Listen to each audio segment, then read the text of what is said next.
Hi, I'm Maddie Harlan from Permaculture magazine, and I am at the Oxford Real Farming Conference 2020, and I'm with Liz Zorab, and you run a small farm called Byther Farm, and you also run a YouTube channel, and you tell people all about the things that you do. I do. Because I actually found you quite independently of my permaculture life because I'm a YouTube watcher.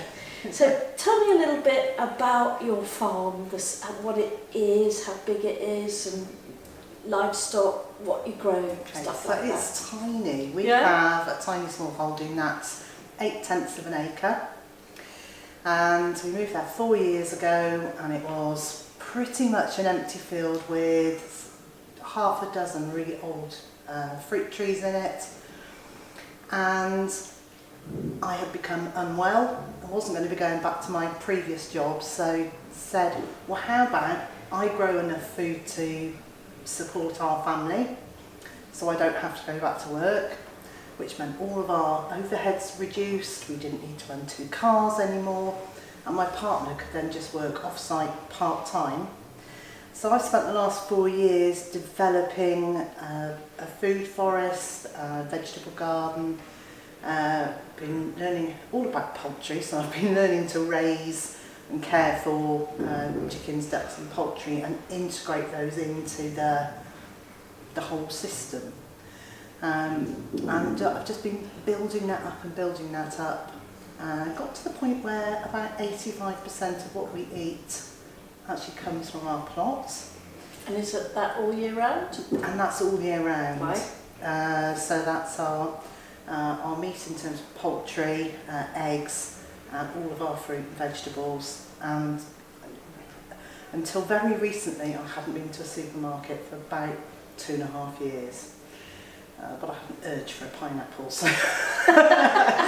and we don't grow. I mean, I don't even attempt to grow it, also fruit. So what we do though is we've changed what we eat to fit with what we can grow. Right. So rather than saying, oh, you know, we want to eat pineapples and sweet potatoes, we know we can't grow those things, and I also know I can't produce enough like ordinary white spuds to see us right through the year. But I can produce other root vegetables. So we've changed and adapted what we eat to fit in with what will grow. So obviously you're growing carrots, but turnips, swede, root parsley, which we absolutely love. Lots and lots of parsnip has become our mainstay instead of potatoes.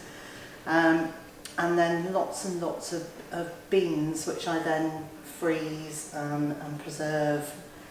And big things like Greek gigantes, which are just taste like potatoes, and they're as filling as. So we get all the satisfaction that we would from a traditional meal, but just through other foods. And I grow lots and lots of soft fruit. We have apples and pears and is that in your forest garden type? In the forest garden system? So yes, so that wraps around the vegetable garden, so we're at 3 sides around the vegetable garden, okay, so that the whole thing is completely integrated. And I use a lot of wood chips, which I became very good friends with a local tree surgeon who is kind of my best mate now.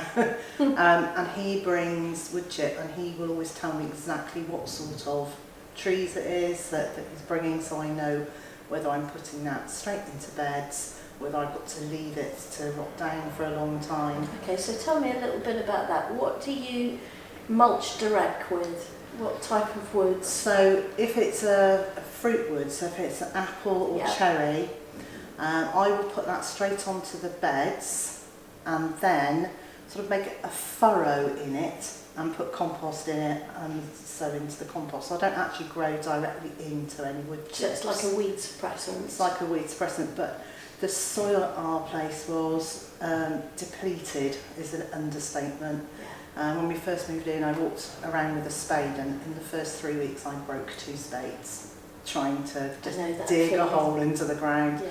But I managed to get 9 spadefuls, and in those 9 spadefuls I found 2 worms. Right. So there was just, in terms of healthy indicators of the soil that it was just completely missing.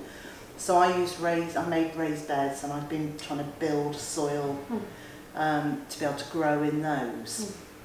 And then the wood chips I use in pathways.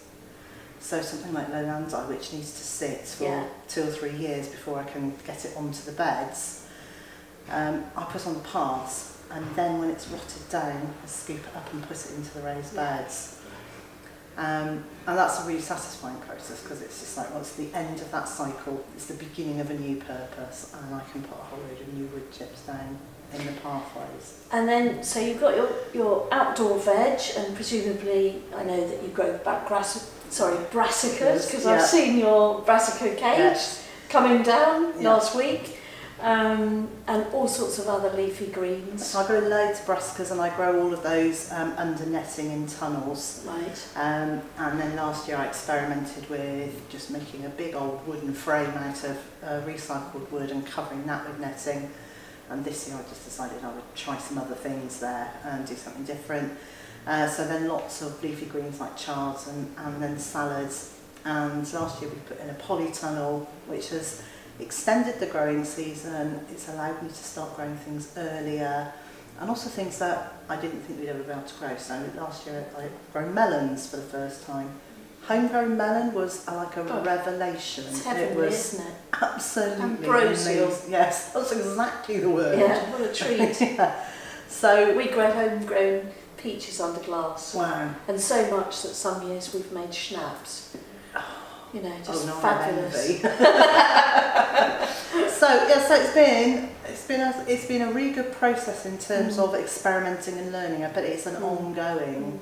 And when you started 4 years ago, so you had a bare compacted field, about 2 earthworms, and how much experience did you have of growing food?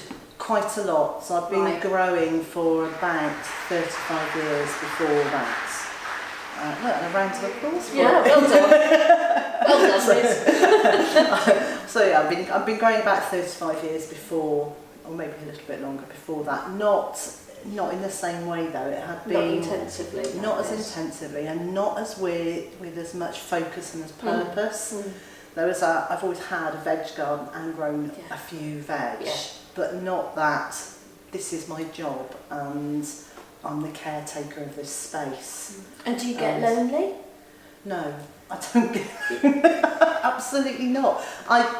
Part of that is that I'm actually really good at doing a social network, and that's I do that tend to be online rather than having lots of people onto our land. And I stopped having lots of people on the land because of biosecurity, the risk of people just bringing things on that we wouldn't want there, with a risk to the poultry. So I do lots of networking, lots of social media, and I've met, including you, lots of people via the YouTube channel, which has just, it's been brilliant because I've learned so much from other people. YouTube channel's called Byther Farm. It is, absolutely. And it's good fun, it's good to watch, very practical, it's lots of how-to and there's stuff, and real. It's real, and there's lots of, I absolutely share my mistakes, because I think we learn more from our mistakes than from getting it right, because when you get it right, you're never entirely sure, did you just happen to get it right, or was actually you've properly got it right? Once you've got a mistake, you know you've done something wrong, you can look at it and then try again, and if you exclude some of the things that you did wrong and this time it goes right, it's like, okay, yes, I know that's why it works. So I've really enjoyed the constantly learning process.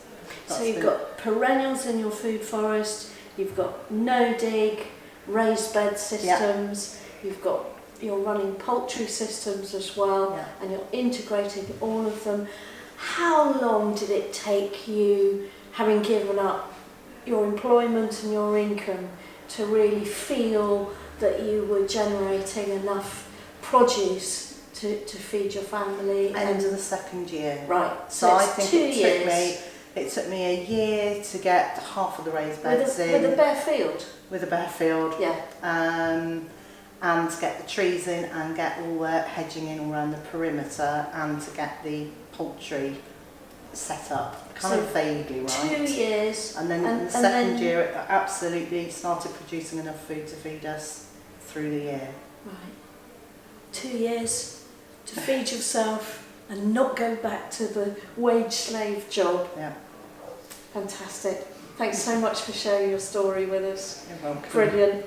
So do pop along to Liz's channel. I'm a subscriber and I've pressed the bell on her channel. And if you've enjoyed this little film and you'd like to watch more and hear about our new films that we release every week, please subscribe and press our little bell as well.